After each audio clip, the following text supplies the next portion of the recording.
محمد بن قاسم نے راجہ داہر کو مخاطب کر کے لکھا تھا، یہ خط محمد بن قاسم کی طرف سے ہے جو سرکشوں اور مغروروں سے مسلمانوں کا انتقام لینے والا ہے۔ کافر، جاہل اور منکر داہر بن چج، برہمن غدار کے نام جو بے وفا زمانے کے رد و بدل اور طاقتور کے اور ظالم وقت کے گھمنڈ پر مغرور ہے۔ اس کے بعد داہر کو معلوم ہو کہ تم نے اپنی جہالت اور بے وقوفی سے جو کچھ لکھا ہے، تم اپنی رقیق رائے پر جس طرح مغرور ہو، وہ خط مجھے پہنچا۔ تم نے جو کچھ لکھا ہے اس کے مضمون سے واقفیت ہوئی۔ طاقت، حشمت، ہتھیار، سامان، ہاتھیوں اور لشکر کے متعلق جو کچھ تم نے لکھا ہے، مجھے ہر ایک بات معلوم ہوئی اور میں نے اسے سمجھا۔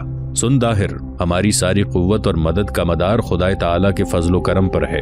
اے بدبخت انسان، ہاتھیوں اور لشکر پر کیا فخر، کیا گھمنڈ کرتا ہے؟ ہاتھی تو ایک عاجز ترین شے ہے جو مچھر جیسے جانور کو بھی اپنے جسم سے نہیں ہٹا سکتا، اور تم جن گھوڑوں اور سواروں کو دیکھ کر حیران ہو گئے ہو وہ اللہ کے سپاہی ہیں۔ داہر، تمہاری بری عادتوں اور تکبر کی وجہ سے ہمیں تم پر لشکر کشی کا خیال پیدا ہو، کیونکہ تم نے سرندیب کے جہاز روک کر مسلمانوں کو قید کیا، حالانکہ دنیا کے تمام ممالک مسلمانوں کے خلیفہ کی برتری اور حکومت تسلیم کرتے ہیں۔ صرف تم ہی سرکش اور اناد اختیار کیے ہوئے ہو۔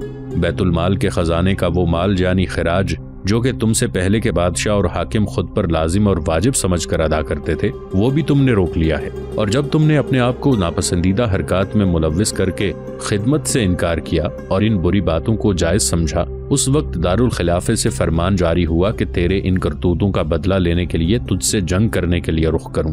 مجھے یقین ہے کہ میرا اور تمہارا مقابلہ جہاں کہیں ہوگا، میں خدا تعالیٰ کی مدد سے جو ظالموں کو مغلوب کرنے والا ہے، تمہیں مغلوب اور ذلیل کروں گا اور تمہارا سر کاٹ کر عراق بھجوا دوں گا یا اپنی جان اللہ کی راہ میں قربان کر دوں گا۔ یہ جہاد اللہ تعالیٰ کے حکم سے ہے، کفار اور منافقین کے خلاف۔ یہ جہاد میں نے خود اپنے اوپر واجب سمجھ کر خدا پاک کی رضامندی کے لیے قبول کیا ہے، اور اس کے احسان کا امیدوار ہوں کہ ہمیں فتح اور کامیابی عطا فرمائے گا۔ محمد بن قاسم راجہ داہر کو خط لکھ کر روانہ کرنے کے بعد فارغ ہی ہوا تھا کہ خریم بن عمر اس کے پاس سے اٹھا اور اسے مخاطب کر کے کہنے لگا، میں تھوڑی دیر تک لوٹتا ہوں، ذرا زخمیوں کی دیکھ بھال کر لوں۔ محمد بن قاسم نے اسبات میں گردن ہلا دی۔ وہاں سے ہٹ کر خریم بن عمر چند قدم ہی گیا تھا کہ بنانہ بن حنظلہ بھی اس سے آن ملا۔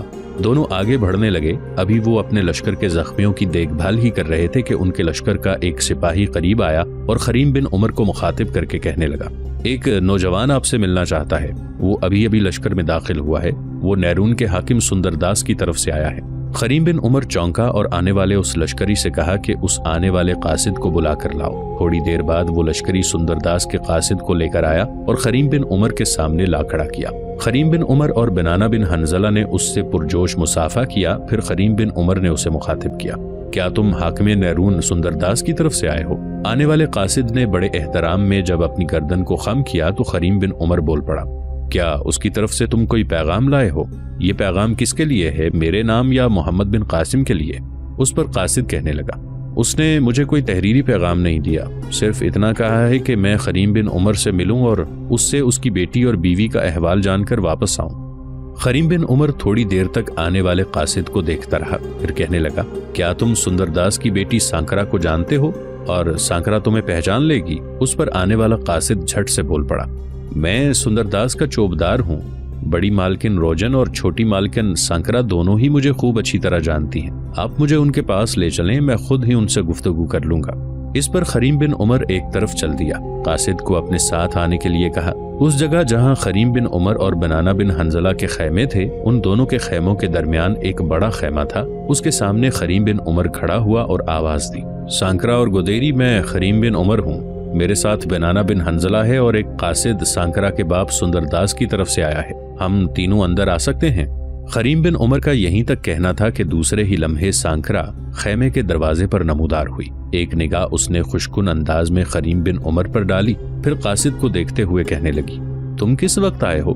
آنے والے قاصد نے بڑی عاجز مندی میں سانکرا کو تعظیم دی۔ وہ کچھ کہنا ہی چاہتا تھا کہ خریم بن عمر نے پھر سانکرا کو مخاطب کیا، سانکرا تم ہمیں یہاں دروازے پر ہی کھڑا رکھو گی یا اندر آنے کے لیے بھی کہو گی؟ سانکرا بیچاری شرمندہ سی ہو گئی، ایک دم پیچھے ہٹ گئی اور کہنے لگی، آپ اندر آئیں، میں نے کبھی آپ کو روکا ہے؟ اس پر خریم بن عمر اور بنانہ بن حنظلہ قاصد کو لے کر اندر داخل ہوئے۔ تینوں ایک لمبی نشست پر بیٹھ گئے، گدیری اور سانکرا دونوں ان کے سامنے بیٹھ گئیں۔ پھر قاصد نے سانکرا کو مخاطب کیا،